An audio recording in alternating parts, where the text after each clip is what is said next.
What's up, ladies and gentlemen? The chess spoke for itself in the semifinals of the Speed Chess Championship, where Magnus Carlsen faced off Hans Niemann once again. Both of these players have quite some history, and the match was super exciting. I went through all of the games and picked out my personal highlights of this match, and I hope you enjoy this commentary. If you do, make sure to like and subscribe, leave a comment, and hope you enjoy the coverage of the event. This was the first game of the match, with Magnus having the white pieces and Hans having the black pieces, and black wasn't a full exchange up in this position, but Magnus did have not enough compensation, but he did have certainly some compensation with his strong bishop on d4. Also, the bishop on h7 doesn't do that much, and white's light pieces are pretty active overall. They have good squares. Also, the bishop on h3 controls the c8 square, but here black should be at least not worse if he would have played correctly, but Hans made a huge blunder by playing b5, and after knight d2 the rook on b3 was simply trapped, and then Magnus, without that many troubles, converted his advantage. So b5 was a huge blunder. If black would have played a4, for example, just fixing the weakness on a3, and later on would have continued slowly, then black would have had an advantage for sure and probably wouldn't have lost. I think this first game was a very important game for the whole match situation, since if you win the first game, that it sets a tone for the whole match.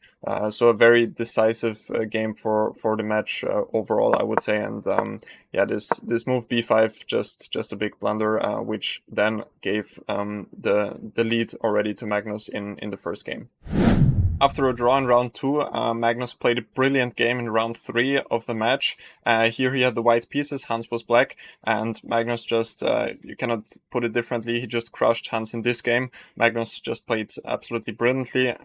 Here we see the king on h8 is very weak, there are almost no defenders, and all of white's pieces are joining in the attack, and here Magnus played the very, very strong move knight f4, simply not caring about the pawn on a2. Because he realized that knight h5 is simply a crushing attack. Knight takes g7 is a threat now. That's why Hans played rook g8. But still, even here, knight takes g7 would have won, since after rook g7 there is bishop f6 with the pin here. Also, the bishop on c6 then is vulnerable. But Magnus played even stronger. He played knight f6. With the point being that gf6 doesn't work. If the bishop takes f6, rook g7 forced, it's a checkmate. So Hans tried queen f8, but here queen h5, forcing. Threatening mate on h7, forcing gf, bishop f6, rook g7, and now rook takes c6, and Magnus won this game pretty easily after that. So again, this put Magnus in a two-point lead already, and he just played a fantastic game with this already knight f4, knight h5, very, very instructive as well. The first game in the match which Hans won was this one we see right here, and in this pretty level position, now Magnus made a huge blunder by taking on f6, and I think Magnus completely underestimated the danger of the white king here, and after rook c1, now threatening bishop h3 with checkmate on f1, king g2, and now rook takes f1 is still winning, because if white takes back, now bishop h3, king g1 and rook e1 is a checkmate. So Magnus tried rook h6, but simply now Hans was a piece up and converted this without any issues. So rook f6, kind of an oversight, I believe. That rook c1 is just winning was pretty surprising. Magnus should have gone something like king g2 or tried to cover the first rank with rook a1, and the position is just equal. So kind of a blunder on Magnus's part, but this was the first game which Hans won, and pretty nice tactic with rook takes f1 as well. The next game, which we're gonna have a look at, Hans also won, and I think this was one of his best games overall. And I would also like to show the opening, since it was kind of a opening which we saw throughout the match, since Hans always went for the Italian defense, and for this line playing with c3. And Hans came up with a pretty new idea, which I was fascinated to see. Here, this is all pretty standard theory overall, but this bishop d2 move pretty much shocked me, because I've never seen this whole idea. In general, black is intending with rook e8 to go bishop e6 next, to exchange his bishops, and if white takes, then to take back with the rook. And Hans' idea with bishop d2 was that now after bishop e6 he wants to take and now go c4, and the bishop often goes to c3, and white intends to win space on the queen side with b4, a4, b5. So I was, as I said, I was shocked, fascinated by this whole plan. I've never seen this before in the Gioco Piano, and this game was very nicely conducted by Hans. He played b4, winning space on the queen side, as I mentioned before. Now rook b1. Black is overall still quite solid, but white has a nice advantage, small but steady advantage here. Knight f5, now c5, a4 was played, and Magnus took here, took both pawns, and now it looks like black should be at least fine, because white has the worst pawn structure, but the pawn on d6 is a weakness, and the knight on f5 is very powerful, and now also the bishop on d4 is under attack. So Magnus understandably went back bishop c5, and now Hans took, and now played a5, which again was a very nice idea. Very strong play by him here, and now he wants to continue with rook b6, hitting the pawn on d6. Also the pawn on a6 is a long-term target then, and the whole point, which I also did not understand at first, is why black cannot take the pawn on a5, and this is also what Magnus played in the game. But now after queen g4, black is already in quite some trouble. Magnus went for rook g6, which gives the exchange now, but Hans was now simply in the driver's seat, just being an exchange up, and he converted this quite convincingly afterwards. Maybe g6 would have been a better way to try and hold on, but understandably this looks also very dangerous for black now. Something like rook e3, for example, when rook f3 is coming, or also rook f1 followed by f4, position is still very dangerous. So this game was very nice by Hans. This whole plan with a5, very strong play. I think basically a perfect game by Hans in this one.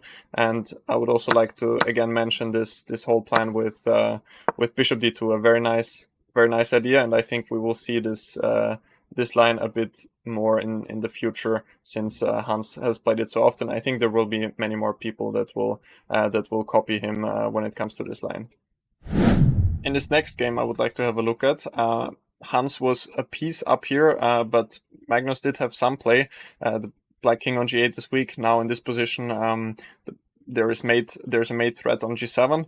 So Hans understandably played rook e7, because white cannot take here on e7, because there is checkmate on g2. But it turns out rook e7 was actually not the best move. Hans should have taken on e6. It's easy to say now with the engine in front of me.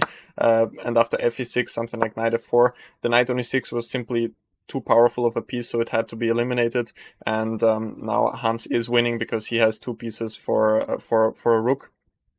And there is always this mate threat on g2, and this should be more or less convincingly winning for black. But Hans instead went rook e7, and I think what he missed, and basically what everyone missed, I was also just shocked at this move by Magnus here. He played rook a6.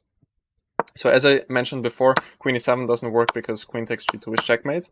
And his idea was that after rook a6, if black were to take here and take again, now queen takes e7 works, because there is no more, there's the mate threat on g2 isn't there anymore, and now white is the one having checkmate on the next move.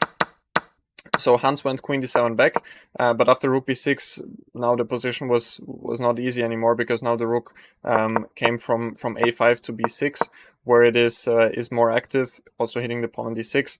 And in mutual time trouble here, bishop c6 happened, which is a blunder, because after now rook a6, which was not the best move, but rook takes c6 would have decided the game, because black cannot take with the queen because of queen takes e7, and rook takes e6 fails to rook c8 check, when rook e8 doesn't work because white has checkmate again.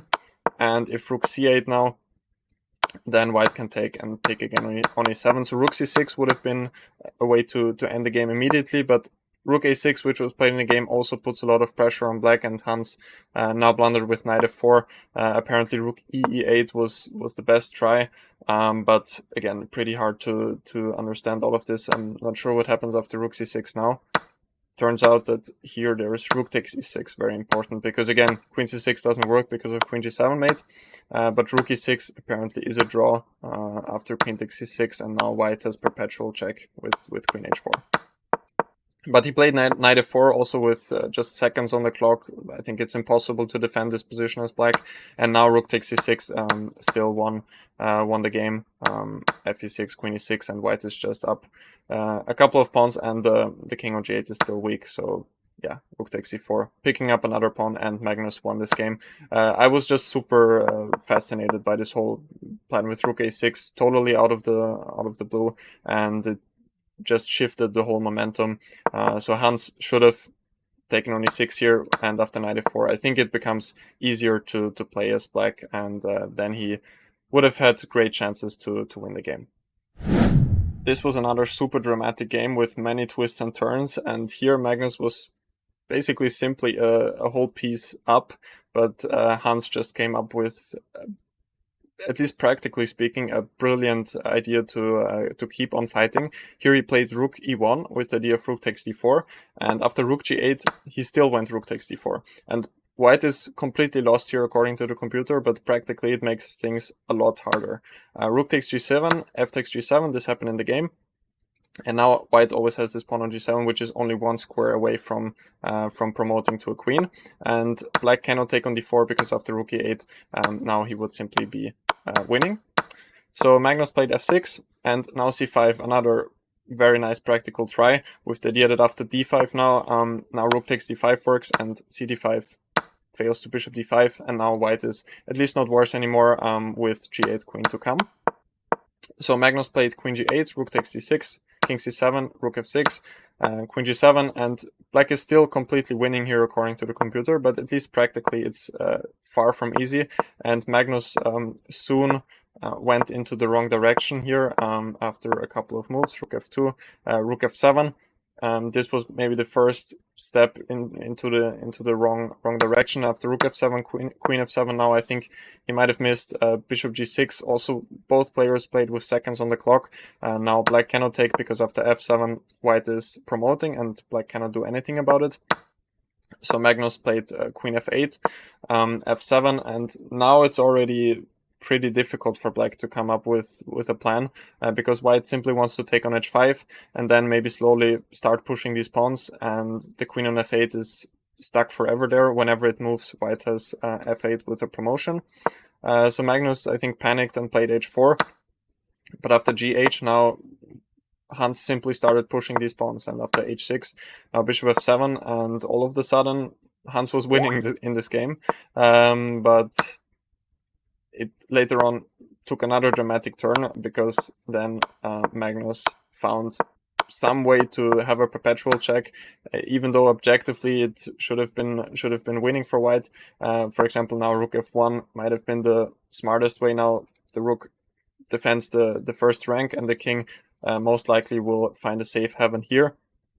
And the other idea is to play rook h1 as white, but with seconds on the clock, as I said, it's simply impossible. And here now king b4 was the last mistake. Again, rook f1 would have controlled the first rank, and Hans would have been winning. But after king b4, queen c1, now Magnus had enough chances for a perpetual check, and the game later on ended in a draw. So many twists and turns and super dramatic, but I was again impressed by Hans's fighting spirit, and this whole idea with first rook e1, then simply giving the queen, and then c5. Very creative defensive play, and yeah, he should have also won this game, but Magnus then also defended very resiliently, and yeah, then the game ended in a draw. When the match was slowly coming to an end, Magnus already had a huge lead, and in the end of the event, he started somewhat trolling, and I prepared two games which I think illustrate that pretty well. The first one, these were the last games of the match when it was already clear that Magnus would win the match. Here Magnus was white, and he played a very unstandard opening, I would say. I've never seen this, and he also lost these 2 games. It was actually not so clear in this game. He was later on even much better. But this f4, I don't even want to get into too much detail here now. Of the ef4, d4, this a3 move now actually makes some sense, because now black doesn't have bishop b4, and white will most likely win back the pawn on f4. Black is still better here, but at least it's somewhat of a game. Hans played e4, and after d3, we reached some very strange position, which was pretty balanced. Magnus was better later, and then Hans won this game. And also in the last game, we will see now something very similar happened. In the last game of the event, as I already mentioned, Magnus was also not entirely serious, and we got another Italian opening. And here after d3 he went knight a5, which is just a pretty bad move. You cannot put it any differently. Black wants to win the bishop pair here, but obviously the pawn on e5 is hanging, and white is simply a pawn up. Black does have some small compensation with the bishop pair, but Hans won this game without many troubles. This was one of the most convincing games he has won, I would believe. But yeah, it did not change the outcome of the match, and Magnus won the match with a convincing score of 17.5 to 12.5. But he wasn't entirely taking the end of the event that seriously, so I think it could have ended with a even bigger point advantage for Magnus if he would have played the last games a bit differently. But yeah, he thought it wouldn't matter anymore, which for the match outcome it didn't. So he was just having his fun in the end of the event.